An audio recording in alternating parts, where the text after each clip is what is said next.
Hello students. Last class में हमने जो बात की थी वो जनसंख्या वितरण पे बात की थी, डिस्ट्रीब्यूशन पर। जनसंख्या घनत्व पे हमने चर्चा की, जनसंख्या वृद्धि पे हमने चर्चा की। आज हम बात कर रहे हैं जननांकिकी के सिद्धांत, यानी कि प्रिंसिपल ऑफ डेमोग्राफी, है ना।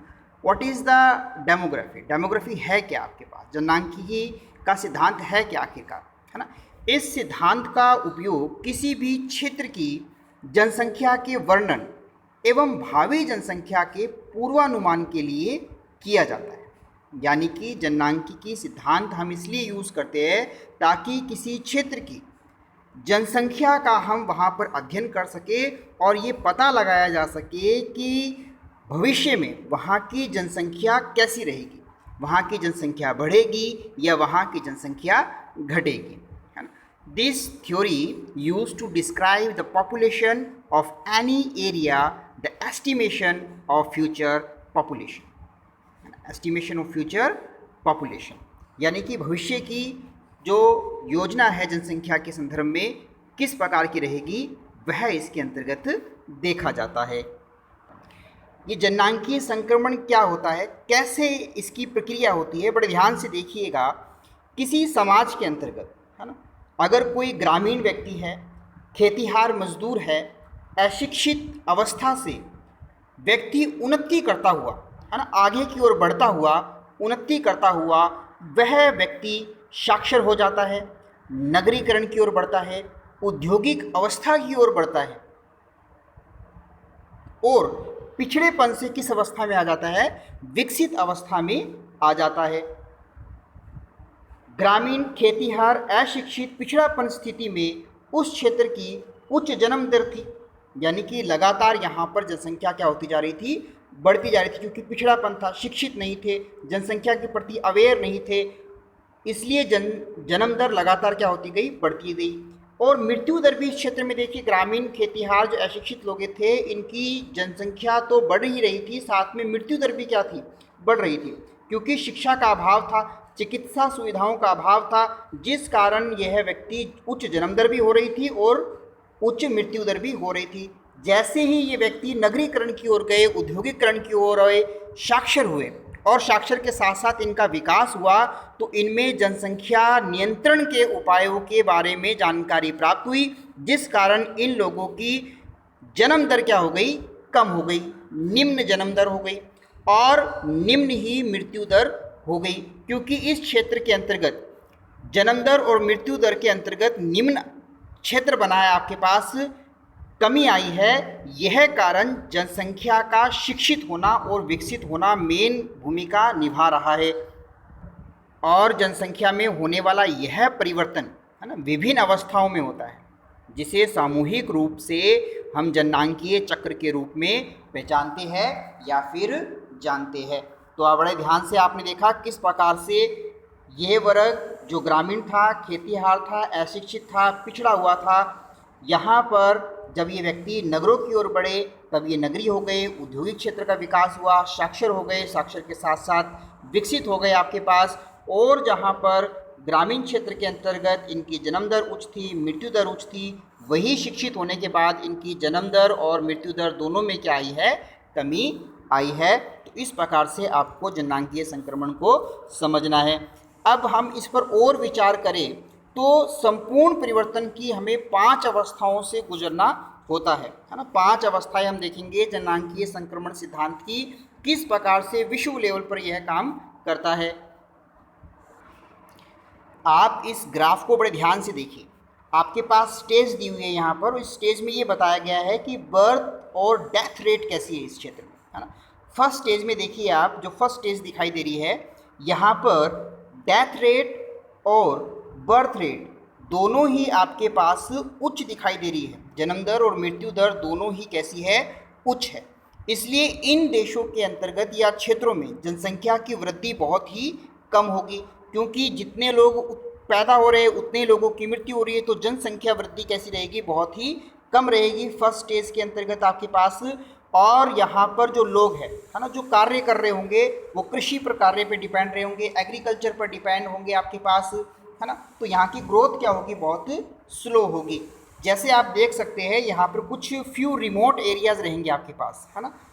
कैसे एरिया रहेंगे, रिमोट एरिया रहेंगे, जैसे कि आपके पास अफ्रीका में सूडान का क्षेत्र है, कांगो, घाना के जंगल आपके पास, अंगोला का क्षेत्र, नाइजीरिया, ग्वाटेमाला, यानी कि जो अफ्रीका का जो मेन एरिया है यहाँ पर, है ना, ये वाला क्षेत्र आपके पास कैसा रहेगा, प्रथम अवस्था के रूप में हम इसको उदाहरण के तौर पे जान रहे हैं कि यहाँ पर जन्म दर और मृत्यु दर दोनों ही आपके पास क्या है, उच्च रहेगी, और जनसंख्या वृद्धि कैसी रहेगी, मंद रहेगी आपके पास, है ना, स्टेबल रहेगी, स्लो इंक्रीज होगी आपके पास, यहाँ पर देख पाएंगे आप।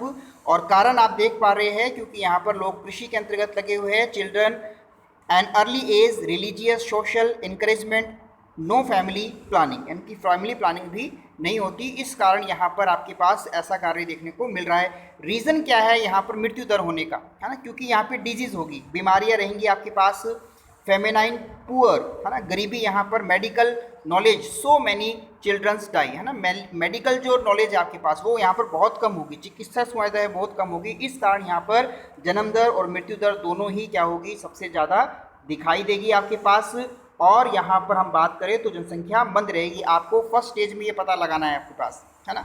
अब हम बढ़ रहे हैं सेकंड स्टेज की ओर, है ना। सेकंड स्टेज देखिए यहाँ पर आप, द्वितीय जो अवस्था है आपके पास, जन्म दर और मृत्यु दर दोनों ही उच्च होती है ना, इसमें बड़े ध्यान से देखेंगे, जन्म दर और मृत्यु दर दोनों ही कैसी है, उच्च है, परंतु यहाँ पर देखिए आप, स्वास्थ्य सेवाओं का विकास हो जाएगा, यहाँ पर स्वास्थ्य सेवाओं का क्या होगा, विकास होना प्रारंभ हो जाएगा, इम्प्रूवमेंट होगी मेडिकल फील्ड के अंतर्गत। और यहाँ पर जो मृत्यु दर है वो देखिए थोड़ी गिरती हुई नज़र में आ रही है, मृत्यु दर कैसे आ रही है, गिरती, जबकि यहाँ पर देखिए यहाँ पर स्टेबल थी आपके पास जन्म दर और मृत्यु दर, और यहाँ पर आपके पास मृत्यु दर गिरती हुई नज़र आ रही है इस ग्राफ के अंतर्गत, जिस कारण आपके पास हम बात कर पाएंगे कि यहाँ पर मृत्यु दर कम होने के कारण जनसंख्या बढ़ेगी, है ना। अफ्रीका महाद्वीप के अधिकांश देश, है ना, इस प्रथम अवस्था से अब कौन सी साक्षरता के कारण कौन सी अवस्था में जा रहे हैं, द्वितीय अवस्था में जाते हुए दिखाई देते हैं, इस बात को आपको ध्यान में रखना है। जैसे इजिप्ट का एरिया यहाँ पर, केन्या, इंडिया का एरिया, यहाँ पे देखिए बर्थ रेट क्या रहेगी, हाई रहेगी, डेथ रेट यहाँ की क्या होगी, गिरेगी, रैपिडली धीरे धीरे गिरेगी यहाँ की। और यहाँ पर हम बात करें जो नेचुरल इंक्रीज है, वेरी रैपिड, जनसंख्या लगातार तरीके से क्या होगी, बढ़ेगी।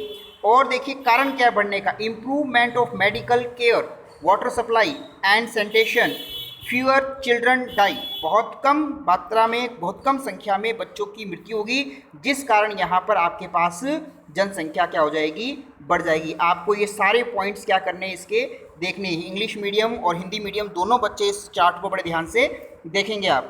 थर्ड स्टेज में हम जा रहे हैं बच्चों, देखिए किस प्रकार से यहाँ पर तीसरी अवस्था, है ना, जननांकीय संक्रमण की, डेमोग्राफिक की, ट्रांजिशन की तीसरी अवस्था जो हम देखेंगे, यहाँ पर जन्म दर एवं मृत्यु दर, है ना, उच्च होगी यहाँ पर, है ना, जन्म दर और मृत्यु दर आपके पास क्या होगी, यहाँ पर उच्च होती हुई दिखाई देगी। थर्ड स्टेज में देखिए आप बड़े ध्यान से क्या होगा, इसमें तृतीय अवस्था में उच्च जन्म दर कैसी होगी आपके पास, उच्च होगी, एवं मध्यम मृत्यु दर होगी। जो मृत्यु दर हो जाएगी वो धीरे धीरे क्या होती जाएगी, कम होती जाएगी, जिस कारण जनसंख्या में तीव्र गति से क्या होगी, वृद्धि होगी। इसमें हम अपने भारत को शामिल कर सकते हैं, ब्राज़ील का एरिया इसमें आपके पास शामिल हो सकता है, पाकिस्तान, नेपाल, ये सभी क्षेत्र इसी भाग में आएंगे। जो थर्ड स्टेज देखिए आपने, there is the high birth rate and medium death rate, birth rate कैसी, हाई, और डेथ रेट कैसी हो जाएगी, मीडियम हो जाएगी, है ना। और फिर क्या होगा, rapid growth in population take place, है ना, जनसंख्या तीव्र गति से क्या हो जाएगी, बढ़ जाएगी। हम इसमें शामिल कर पाएंगे इंडिया, पाकिस्तान, अफगानिस्तान, नेपाल और इसी प्रकार के कुछ क्षेत्र आपके पास जो एशिया क्षेत्र में आएंगे, वहाँ पर जनसंख्या क्या हो जाएगी, बढ़ जाएगी। ध्यान से जरा इस डायग्राम को देखिए आप, डेथ रेट क्या हो रही है, फॉल्स मोर स्लोली, बहुत धीरे धीरे गिरेगी, natural increase the slow down. और क्या कारण है यहाँ पर बर्थ रेट चेंज होने के, इम्प्रूव मेडिकल केयर, डाइट और चिल्ड्रंस नीड, इन कारण से आपके पास यहाँ पर जनसंख्या क्या हो जाएगी, बढ़ जाएगी। लगातार भारत या हम बात करें विश्व शिक्षा की ओर बढ़ेगा और धीरे धीरे मृत्यु दर में क्या आ जाएगी, गिरावट आ जाएगी। अब हम बढ़ रहे हैं चतुर्थ अवस्था की ओर, फोर्थ स्टेज की ओर। चतुर्थ अवस्था में जन्म दर मध्यम और मृत्यु दर निम्न। जन्म दर क्या हो जाएगी? मध्यम, और मृत्यु दर क्या हो जाएगी? निम्न, बहुत ही कम हो जाएगी आपके पास, है ना।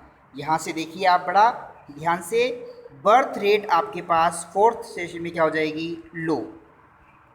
लोग शिक्षित हो गए, जन्म दर में कमी आएगी। शिक्षित हो गए हैं तो साथ साथ में आपके पास क्या होगी? फैसिलिटीज़ बढ़ेगी, तो डेथ रेट भी क्या हो जाएगी? लो हो जाएगी।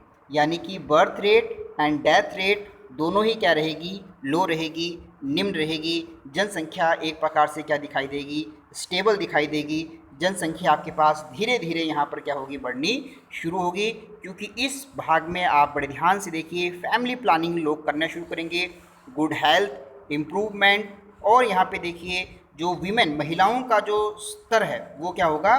बढ़ेगा, और शादी की उम्र के अंतर्गत भी क्या होगी? वृद्धि होगी, जिस कारण से आपके पास जनसंख्या में कमी आएगी। Good health care and reliable food supply यहाँ पर देखने को मिलेगी। लास्ट अंतिम 5 स्टेज में देखेंगे आप, 5th स्टेज में, 5वीं अवस्था में क्या कहेगी? निम्न जन्म दर और निम्न ही मृत्यु दर होती है। ऐसी अवस्था में जनसंख्या के घट जाने का भय रहता है। जैसे पश्चिमी यूरोप के लगभग सभी देश और जापान इस वर्ग में पहुंच चुके हैं, जहां पर आपके पास क्या हो रहा है? जन्म दर और मृत्यु दर दोनों ही क्या हो चुकी है? घट चुकी है, और धीरे धीरे जनसंख्या नियंत्रण भी होती दिखाई दे रही है। एशिया महाद्वीप में अभी भी ऐसा नहीं हो रहा है। भारत जल्द ही आपके पास 1 नंबर पे आएगा। विकास की दृष्टि से तो नहीं दिखाई दे रहा है, परंतु जनसंख्या की दृष्टि से जरूर दिखाई देगा आपको। इस अवस्था में हम बात करें तो राष्ट्रों की मानव शक्ति बहुत क्या हो जाएगी? दुर्बल हो जाएगी। बेरोजगारी आ जाएगी आपके पास, खाने की समस्या आपके पास उत्पन्न हो जाएगी। तो विभिन्न प्रकार की समस्याएं इस 5th स्टेज में आपको देखने को मिल सकती है। तो आप देख सकते हैं इस क्षेत्र में कि एग्जाम्पल के तौर पे बर्थ रेट आपकी यहाँ पर बहुत ज़्यादा क्या हो जाएगी? स्लो हो जाएगी। डेथ रेट भी बहुत ज़्यादा क्या हो जाएगी? स्लो, क्योंकि आपके पास चिकित्सा सुविधा होने के कारण, प्लानिंग होने के कारण, फैमिली प्लानिंग होने के कारण यहाँ पर जनसंख्या और मृत्यु दर में दोनों में क्या आएगी? गिरावट आएगी। तो कुल मिलाकर आपने क्या देखा? फर्स्ट स्टेज में डेथ रेट और बर्थ रेट दोनों ही क्या थी? इक्वल थी, हाई थी। सेकंड में आपने देखा बर्थ रेट क्या हो गई? हाई हो गई, और डेथ रेट गिरनी शुरू हुई, ग्राफ गिरता हुआ नज़र आ रहा है। थर्ड स्टेज में फिर देखिए आप, बर्थ रेट गिरती नज़र आ रही है, और डेथ रेट मोर स्लोली, बहुत धीमी हो चुकी है। 5th स्टेज में दोनों ही आपके पास कम रही है, और 5th स्टेज में आप देखेंगे तो यहाँ पर बर्थ रेट बहुत लो हो चुकी है, और डेथ रेट भी बहुत लो हो चुकी है। धीरे धीरे यहाँ पर जनसंख्या नियंत्रण में आती दिखाई देगी, जैसे जैसे व्यक्ति क्या होंगे? विकसित, या हम बात करें समझदार होते रहेंगे। तो आज की क्लास का ये जो टॉपिक है बहुत इंपॉर्टेंट था, जननांकीय के सिद्धांत, प्रिंसिपल ऑफ डेमोग्राफी। सिद्धांत का सबसे पहले क्या देखा आपने? सिद्धांत का उपयोग किस लिए करेंगे? ताकि हम किसी जनसंख्या का अध्ययन कर सके और भावी जनसंख्या के पूर्वानुमान लगा सके कि जनसंख्या में वृद्धि होगी या कमी होगी। जननांकीय संक्रमण देखा था आपने, किस प्रकार से खेतिहार अशिक्षित व्यक्ति जब पिछड़ापन से विकसित अवस्था की ओर बढ़ेगा तो जन्म दर जो उच्च थी, जो मृत्यु दर उच्च थी, वो धीरे धीरे क्या होती जाएगी? कम होती जाएगी। और इसकी आपने कितनी स्टेज पर काम किया? तो 5 स्टेज पर आपने क्या किया है? काम किया है, first, second, third, fourth and 5th। तो इसी प्रकार से आपका जो चैप्टर था 3rd वो क्या हो चुका है? कंप्लीट हो चुका है 12th क्लास का। धन्यवाद।